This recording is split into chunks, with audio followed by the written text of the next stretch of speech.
عبادت بندگی یہ اللہ تبارک و تعالیٰ کی عطا اور نوازش کہ اس نے ہمیں توفیق دی کہ ہم اس کی بندگی کرتے ہیں۔ ان عبادتوں میں بڑی عبادت حج ہے۔ حج اسلام کا رکن ہے۔ رسول اکرم صلی اللہ علیہ وآلہ وسلم کے وصال سے چند دن پہلے، آپ کے انتقال سے چند دن پہلے، حضرت جبریل علیہ السلام آپ کے پاس انسانی شکل میں آئے اور انہوں نے سوال کیا، یا رسول اللہ صلی اللہ علیہ وآلہ وسلم اسلام کیا ہے؟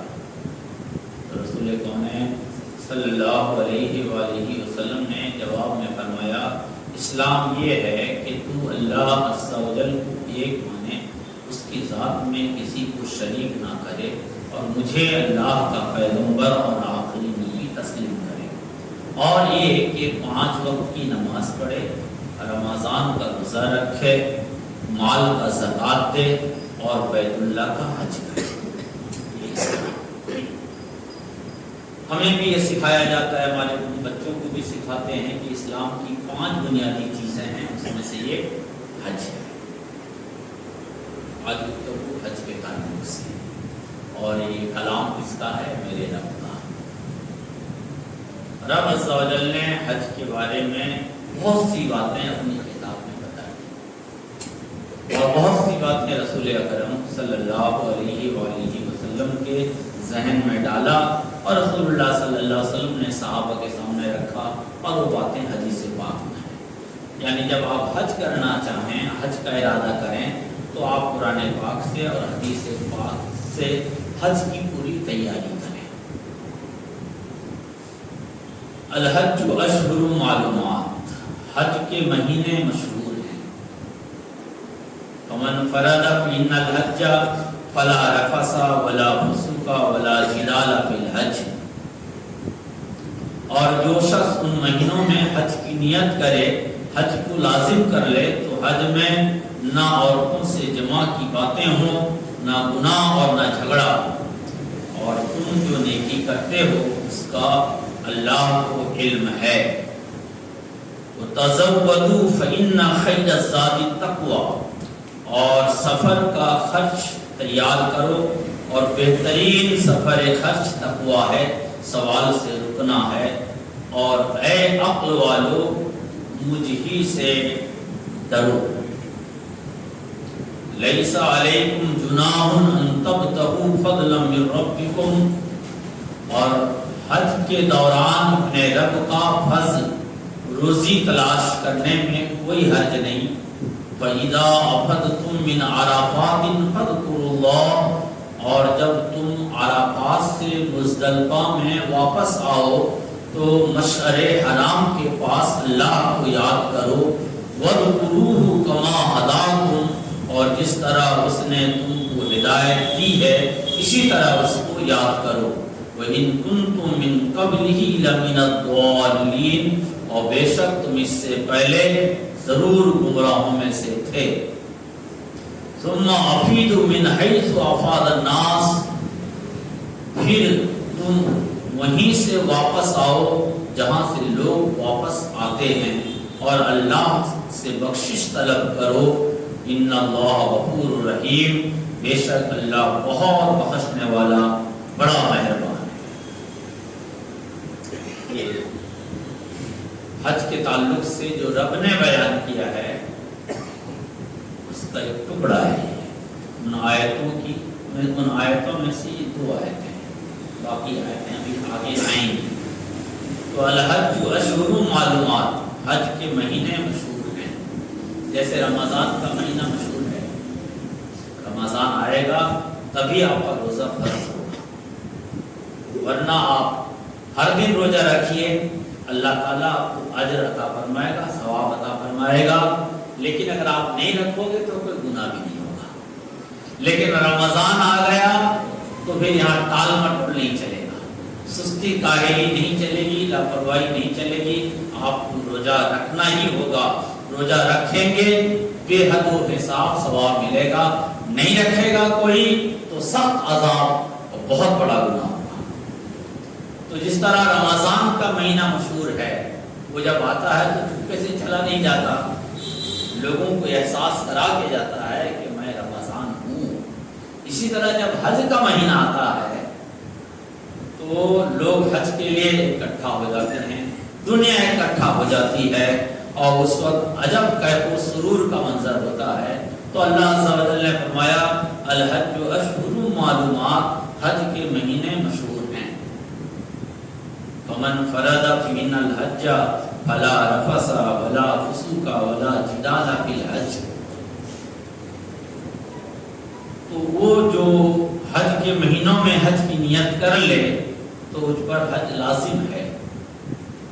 تو حج میں نہ عورتوں سے جماع کی باتیں ہوں، نہ گناہ اور نہ جھگڑا. وما تفعلوا من خیر یعلم اللہ، اور تم جو کرتے ہو اللہ جانتا ہے. اور جب بندہ حج کا ارادہ کر لے، حج کی نیت کر لے، تو بہت سی حلال چیزیں بھی حرام ہو جاتی ہیں. جھگڑا، فتنہ، لڑائی جھگڑا، حسد، کینہ، بغض، بے حیائی ہر گھڑی، ہر مہینہ، ہر وقت منع ہے اور بری چیزیں.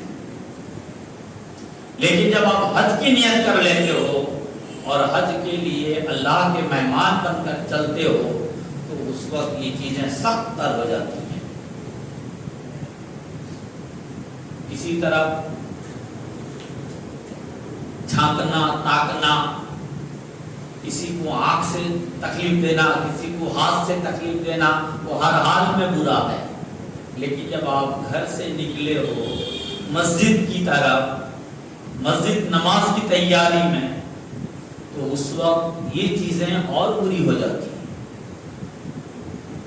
یا آپ راستہ چل رہے ہو، کسی کی طرف جھانک رہے ہو، یہ مناسب نہیں ہے. ہر گھڑی، ہر وقت منع ہے.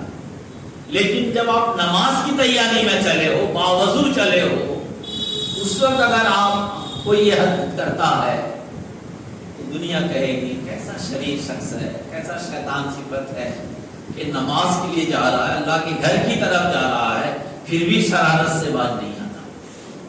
تو شرارت کرنا تو ہر وقت برا ہے. لیکن جب بندہ نماز کی تیاری کے لیے چل رہا ہے، مسجد کی طرف چل رہا ہے، تو یہ اور بری چیز ہے. اسی طرح جھگڑا کرنا، فتنہ پھیلانا، ایک دوسرے کو ٹارچر کرنا، یہ تو ہر وقت منع ہے.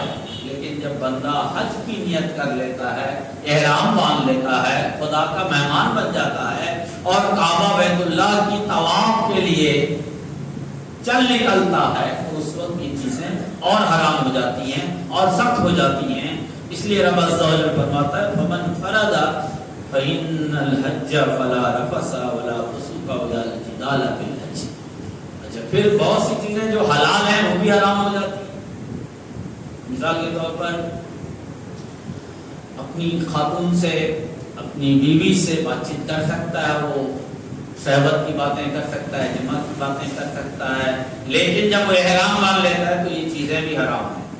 سمجھ بھی نہیں سکتا، باتیں بھی نہیں کر سکتا، ٹچ کرنا دور کی بات ہے. کیوں؟ ایک عبادت ہے اور وہ عبادت کے جو طور طریقے ہیں وہ رب نے آداب بتائے ہیں اور ہم کو انہیں فالو کرنا ضروری ہے. پھر فرمایا وما تفعلوا من خیر یعلمہ اللہ، اور تم جو نیکی کرتے ہو اس کا علم اللہ کو ہے. جتنا صاف ستھرا ہو جاؤ گے، جتنا اچھا ہو جاؤ گے، جتنی پاکیزگی اختیار کرو گے، جتنا دوسروں کے لیے کشادہ بن جاؤ گے، اتنا اللہ تعالیٰ تمہارے نامہ اعمال میں نیکیاں اور اجر و ثواب لکھے گا، اور چاہے گا تو اپنے مقرب ترین فرشتوں میں تعریف و توصیف بھی کرے گا. ایک حدیث میں ہے، حضرت ابو ہریرہ رضی اللہ تعالیٰ عنہ کہتے ہیں کہ رسول اکرم صلی اللہ علیہ وآلہ وسلم نے فرمایا جس نے اس بیت اللہ کا حج کیا اور فحش باتیں نہ کی اور فسق نہیں کیا، وہ اپنے آپ کو گناہوں سے دور رکھا، تو وہ اس دن وہ اپنے گناہوں سے اس دن کی طرح پاک نکلے گا جس دن وہ اپنی ماں کے بطن سے پیدا ہوا تھا۔ اللہ عز و جل کی عطا، رحمت اور بخشش دیکھیے کہ اگر بندہ اس کے بتائے ہوئے ضابطوں پر عمل کر لیتا ہے، حج کے فرائض کو ادا کرتا ہے، حج کے واجبات کو ادا کرتا ہے، حج کے آداب کو بجا لاتا ہے، اور جیسا کہ رب عز و جل نے فرمایا اور جیسا کہ رسول کونین صلی اللہ علیہ وسلم نے طور طریقے بتائے وہ ان چیزوں کو اپناتا ہے، تو اللہ تبارک و تعالیٰ اس پر نوازشوں کی بارش کر دیتا ہے۔ اور کیسی بارش کرتا ہے؟ فرماتا ہے وہ جب وہ حد سے فارغ ہو جاتا ہے تو وہ گناہوں سے ایسے پاک ہو جاتا ہے جیسے وہ ماں کے بطن سے جب پیدا ہوا تھا بے گناہ تھا، ویسے وہ آج بے گناہ ہو جاتا ہے۔ یاد کیجئے جب ہم اپنی ماں کے پیٹ سے باہر آئے تھے، دنیا میں قدم رکھا تھا، گناہ کیا چیز جانتے نہیں تھے، شرارت کیا چیز جانتے نہیں تھے، اور اللہ تبارک و تعالیٰ جب تک بندہ کوئی جرم نہیں کرتا اس پہ وہ نہیں تھوپتا، تو اس وقت بندہ بالکل پاک صاف تھا۔ اور اس کے بعد دنیا میں آیا، بہت سی حرکتیں کیا ہوگا، بہت سی غلطی کیا ہوگا، لیکن پھر دل میں خوف پیدا ہوا، رب عز و جل کی محبت اور جذبات میں وہ حج بیت اللہ کے لیے چلا، اور جو اللہ عز و جل نے اس کو آداب بتائے تھے ان سارے آداب کو اس نے فالو کیا اور حج کے سارے ارکان بجا لائے، تو اللہ تبارک و تعالیٰ اس کو دھل دیتا ہے، پاک صاف کر دیتا ہے، اور وہ گناہوں سے ایسے پاک ہو جاتا ہے جیسا کہ وہ آج ماں کے پیٹ سے دوبارہ جنم لیا۔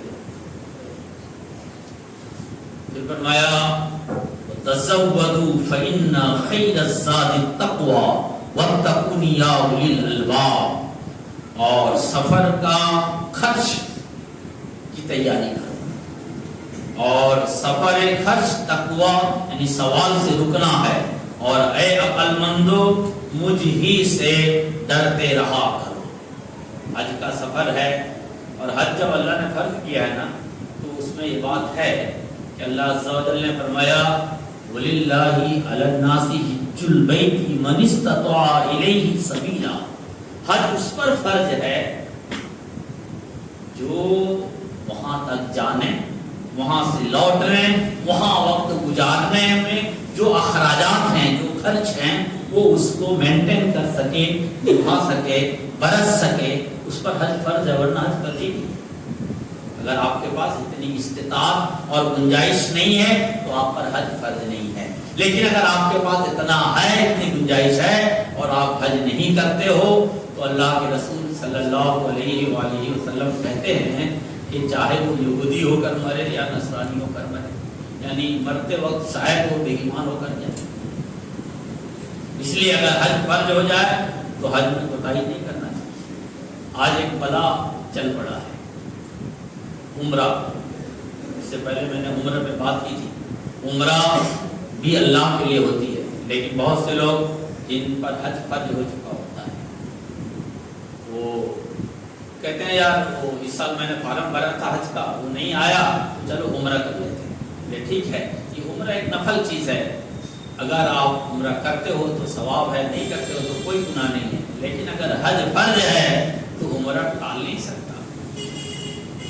کہیں ایسا نہ ہو کہ عمرہ کا آڑ لے کر آپ حج سے بچ رہے ہو، اور ایسا ہو رہا ہے۔ اس لیے اگر آپ 4 آدمی کو عمرہ میں لے کے جا رہے ہو، 4 آدمی کا پیسہ جوڑ لو، آپ کا حج ہو جائے گا۔ 10 آدمی کو لے جانے کی ضرورت نہیں، جس پہ حج فرض ہے اس کو حج کرنا ضروری ہے۔ حرم شریف، کعبہ شریف کا دیدار اور مدینہ شریف کا دیدار کرو گے تبھی آپ مسلمان بنو گے، ایسا نہیں۔ کعبہ والے سے محبت کرو، مدینہ والے سے محبت کرو، مسلمان ہو، لیکن اگر حج فرض ہے تو پھر جانا ضروری ہے۔ یہ نہیں کہ ہم تو دیکھ آئے ہیں، دیکھنا نہیں ہے، وہ عبادت کرنا وہ ضروری ہے۔ اور وہ عبادت کیا جانتے ہیں؟ حضرت ابراہیم علیہ السلام رب سے دعا کرتے ہیں وہ آرینا مناسکنا وتب علینا، اے میرے رب مجھے حج سکھا۔ اور اللہ عز و جل جبریل علیہ السلام کو بھیج کر حضرت ابراہیم علیہ السلام کو حج سکھاتا ہے، اور وہ حج کا تسلسل جاری رہتا ہے یہاں تک کہ محمد رسول اللہ صلی اللہ علیہ وآلہ وسلم تشریف لے آتے ہیں اور حج کی باریکیوں سے امت کو آگاہ کر دیتے ہیں۔ بے شک اگر حج فرض نہیں تو کوئی بات نہیں، لیکن اگر حج فرض ہے تو ٹال مٹول مت کیجیے۔ تو فرمایا وَتَزَوَّدُوا فَإِنَّ خَيْرَ الزَّادِ التَّقْوَىٰ، جب آپ حج کی تیاری کرو تو پھر مکمل تیاری کرو، یعنی کھانے پینے کی چیزیں بھی ہوں، جیب میں پیسے بھی ہوں۔ ایسا نہیں کہ ہم نے احرام مان لیا، حج کے لیے چل پڑے، جیب میں کچھ نہیں ہے، کبھی اس کے پاس ہاتھ پھیلا رہے ہیں، کبھی اس کے پاس ہاتھ پھیلا رہے ہیں، کبھی دوسروں کے لیے بوجھ بن رہے ہیں۔ یہ اس چیز کی اسلام اجازت نہیں دیتا کہ ایک آدمی خواہ کسی دوسرے کے لیے بوجھ بنے، تکلیف کا سبب بنے۔ اور فرمایا فَإِنَّ خَيْرَ الزَّادِ التَّقْوَىٰ، یعنی لوگوں سے سوال نہ کرنا یہ بہترین تقویٰ ہے، لوگوں کے سامنے ہاتھ نہ پھیلانا یہ بہترین تقویٰ ہے۔ تو اگر آپ حج کرنے کے لیے نکلے ہو، کسی پر احسان نہیں کر رہے ہو، آپ پر رب نے فرض کیا تو حج کے لیے نکلے، اور اگر فرض نہیں ہے تو مت نکلو۔ اور جب نکلے ہیں تو کسی کے جیب کی طرف، کسی کے کھانے کی طرف، کسی کی روٹی کی طرف مت دیکھو، اتنی صلاحیت اور استطاعت اور گنجائش اپنے پاس ہونی چاہیے۔ پہلے زمانے میں ایسا ہوتا تھا کہ بہت سے لوگ کہتے تھے یار ہم پر اللہ پہ بھروسہ ہے، اللہ کھلائے گا۔ بے شک اللہ ہی کھلاتا ہے، اس کی مرضی کے بغیر پتہ نہیں ہل سکتا، لیکن اللہ تبارک و تعالیٰ نے تمہیں کھوپڑی دی ہے، تمہیں عقل دی ہے، تمہیں ہاتھ دیا ہے، تمہیں پاؤں دیا ہے، ان سے تم حرکت کرو تو اللہ برکت دے گا، تم دوڑ دھوپ کرو تو اللہ روزی روٹی دے گا۔ یہ نہیں کہ بالکل آپ سادھو بنے، سنیاسی بنے بیٹھے رہو گے اور اس کے بعد چاہو گے کہ دروازہ اور چھپر پھاڑ کے آ جائے، قطر نہیں۔ تو فرمایا اگر آپ حج کے لیے نکل رہے ہو، کسی پر احسان نہیں کر رہے ہو، اپنے رب کی عبادت میں جا رہے ہو، شان و شوکت کے ساتھ جاؤ، ہو سکے تو دوسروں کی مدد کرو، اس امید میں نہ رہو کہ لوگ ہماری مدد کریں، کوئی انہونی ہو جائے وہ الگ چیز ہے۔ وَاتَّقُوا يَا أُولِي الْأَلْبَابِ، اسلام جو ہے نا یہ بھیک مانگنے کی حوصلہ افزائی نہیں کرتا، قطع نہیں کرتا۔ تو آگے آیت آ رہی ہے لَيْسَ عَلَيْكُمْ جُنَاحٌ أَن تَبْتَغُوا فَضْلًا مِّن رَّبِّكُمْ فَإِذَا أَفَضْتُم مِّنْ عَرَفَاتٍ فَاذْكُرُوا اللَّهَ عِندَ الْمَشْعَرِ الْحَرَامِ، حج کے دوران اپنے رب کا فضل، روزی روٹی تلاش کرو۔ اگر کوئی تلاش کرتا ہے تو اس پر کوئی گناہ نہیں ہے، حج ایک خالص عبادت ہے۔ لیکن اگر آپ حج کرنے کے لیے چلو اور نیت یہ رکھو کہ صاحب وہاں بہت سارے لوگ اکٹھا ہوتے ہیں اور ہم بہترین بزنس کر سکتے ہیں، وہاں کاروبار کر سکتے ہیں، اچھا خاصا منافع کما سکتے ہیں، تو پھر آپ کا یہ حج یاترا نہیں ہوا، حج کا سفر نہیں ہوا، یہ تو بزنس کے لیے سفر ہوا۔ بزنس کے لیے سفر کرنا بری چیز نہیں ہے، لیکن حج کا آڑ مت لو۔ آپ بولو ہم کاروبار کرنے کے لیے جانا ہے، اچھی چیز، لیکن حج کرنے کے لیے چلے تو حج کرنے کے لیے۔ لیکن حج کے دوران جب آپ حج سے فارغ ہو گئے تو آپ کے پاس کچھ چیزیں ایسی ہیں جو آپ بیچ سکتے ہو، خرید سکتے ہو اور چار پیسے حلال کے کما سکتے ہو، تو یہ حلال ہے یا حرام ہے؟ آپ کا نیت کاروبار کا نہیں تھا، آپ گئے خالص حج کے لیے، لیکن ایسے حالات سامنے آئے، آپ کو لگا کہ اگر یہ فرصت میں بیٹھے ہیں، کچھ اگر ہم الٹ پلٹ کر لیں، حرکت کر لیں، خرید لیں، بیچ دیں تو چار پیسے حلال کے جیب میں آ جائیں گے، تو یہ حلال ہے یا حرام ہے؟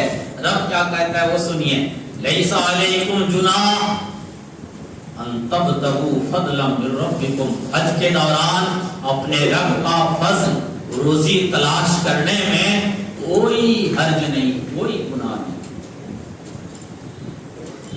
اسلام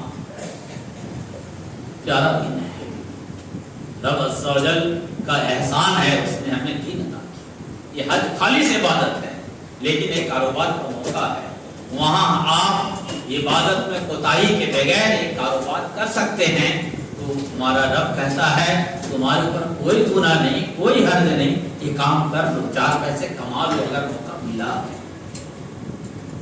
جب حج جیسی عبادت میں اس کی چھوٹ ہے، اس کی گنجائش ہے، اور اس کے بعد دیگر موقع میں جب ہم خالی ہاتھ پہ ہاتھ رکھ کے بیٹھے رہتے ہیں اور دو پیسے حلال کے کمانے کی کوشش نہیں کرتے تو یہ حوصلہ افزائی کرنے والی چیز نہیں ہے۔ حج کے موقع پر بھی اللہ نے ہمیں اس کی اجازت دی ہے۔ پھر فرمایا فَإِذَا أَفَضْتُم مِّنْ عَرَفَاتٍ فَاذْكُرُوا اللَّهَ عِندَ الْمَشْعَرِ الْحَرَامِ، اور جب تم عرفات سے مزدلفہ میں واپس آؤ تو مشعر حرام کے پاس اللہ کو یاد کرو۔ حج کا ایک رکن ہے عرفات میں جا کر ٹھہرنا۔ آپ عرفات میں جا کر ٹھہر گئے، شام ہوئی، مغرب کی نماز پڑھے ہوئے گئے، عرفات چھوڑ کے مزدلفہ آنے کا حکم ہے۔ مزدلفہ آ گئے تو مزدلفہ میں کیا کرنا ہے؟ اللہ فرماتا ہے فَاذْكُرُوا اللَّهَ عِندَ الْمَشْعَرِ الْحَرَامِ، تو اللہ کو یاد کرو مشعر حرام کے نزدیک۔ مشعر حرام دو پہاڑیوں کے بیچ میں ایک چھوٹی سی مسجد ہے، اس کو مشعر حرام کہتے ہیں۔ وہاں ابراہیم علیہ السلام کھڑے ہو کر اپنے رب کو گڑا کر دل سے یاد کر رہے تھے اور رات بھر یاد کرتے تھے۔ محمد رسول اللہ صلی اللہ علیہ وآلہ وسلم وہاں رات میں اپنے رب کو کثرت سے یاد کرتے رہے، صحابہ یاد کرتے رہے، انبیاء علیہ السلام یاد کرتے رہے۔ اللہ عز و جل نے اس امت پر بھی کہا اگر تم حج میں جاتے ہو تو مشعر حرام کے پاس اللہ کو یاد کرو، جیسا کہ تمہیں یاد کرنے کے ڈھنگ بتائے گئے۔ وَاذْكُرُوهُ كَمَا هَدَاكُمْ، اور اس کو یاد کرو جیسا کہ تمہیں اس کی تعلیم دی گئی، اس کا سبق پڑھایا گیا، اس تعلق سے سکھایا گیا۔ اللہ کو یاد کرنا، یہ ایسے ایام ہیں، یہ ایسے دن ہیں، بندہ خدائے عز و جل کو جتنا یاد کرے گا اللہ تبارک و تعالیٰ اس کے دامن کو مرادوں سے اتنا بھر دے گا۔ اور یہ جو رات ہے نا وہ شب قدر سے افضل ہے۔ پھر فرمایا وَإِن كُنتُم مِّن قَبْلِهِ لَمِنَ الضَّالِّينَ، اور تم اس سے پہلے گمراہ تھے۔ کیا کرتے تھے کہ وہاں آ کر اللہ کو یاد کرنے کے بجائے اپنے باپ دادوں کی جو ہے سجرہ خوانی کرتے رہتے تھے کہ ہمارے باپ ایسے تھے، ہمارے دادا ایسے تھے، ہمارے باپ اتنوں کو کھلاتے تھے، وہ اتنوں کو پہناتے تھے۔ اس طرح کی باتوں میں کچھ نہیں رکھا۔ اگر آپ کے باپ دادا اچھے لوگ تھے تو اللہ تعالیٰ دیکھ رہا ہے، آپ اچھے بننے کی کوشش کرو اور اپنے آنے والی نسل کو اچھی بنانے کی کوشش کرو۔ ثم افیدوا من حیث افاض الناس واستغفروا اللہ ان اللہ غفور رحیم، پھر تم وہیں سے واپس آؤ جہاں سے لوگ واپس آتے ہیں اور اللہ سے بخشش طلب کرو، اور بے شک اللہ بہت زیادہ معاف کرنے والا اور رحم کرنے والا ہے۔ یہ جو مکہ والے تھے نا، آدمی کے اندر جب غرور پیدا ہو جاتا ہے، کیا غرور، گھمنڈ، تکبر، وہ انسان کو کسی لائق نہیں چھوڑتا، چاہے وہ کسی کا بیٹا ہو، کسی خاندان سے۔ جب انسان کے اندر غرور آتا ہے، یہ ابراہیم علیہ السلام کی نسل سے تھے، یہ اپنے آپ کو کہتے تھے ہم ابراہیم کے بیٹے ہیں، مگر ابراہیم کے طور طریقوں کو انہوں نے چھوڑ دیا تھا۔ یہ مکہ والے یہ لوگ کیا کرتے تھے؟ یہ لوگ عرفات نہیں جاتے تھے، یہ لوگ مزدلفہ جو مسجد مشعر حرام کی بات ہو رہی ہے وہیں ٹھہرے رہتے۔ جب ان سے لوگ کہتے کہ ہم سب عرفات جاتے ہیں، ابراہیم خلیل اللہ بھی عرفات جایا کرتے تھے، تم کیوں نہیں جاتے؟ کہا صاحب ہم لوگ عزت والے لوگ ہیں، وہاں ہر قسم کے لوگ جاتے ہیں اور ہم لوگ شان والے ہیں، ہم وہاں نہیں جا سکتے۔ رب عز و جل نے ایسی شان والوں کے شان کو پسند نہیں کیا، فرمایا ثم افیدوا من حیث افاض الناس، پھر تم وہیں سے واپس آؤ، کہاں سے؟ عرفات سے، جہاں سے لوگ واپس آتے ہیں، اور اللہ سے بخشش طلب کرو۔ اس لیے رسول اللہ صلی اللہ علیہ وسلم نے حج کے موقع پر یہ کہا تھا کہ تم میں سے کسی گورے کو کالے پر، کالے کو گورے پر، عرب کو اجمی پر، عجم کو عرب پر کوئی فضیلت نہیں سوائے اس کے کہ تم اللہ سے ڈر اور تقوی اختیار کرو۔ جو اللہ سے جتنا ڈرے گا وہ اتنا اللہ والا ہوگا۔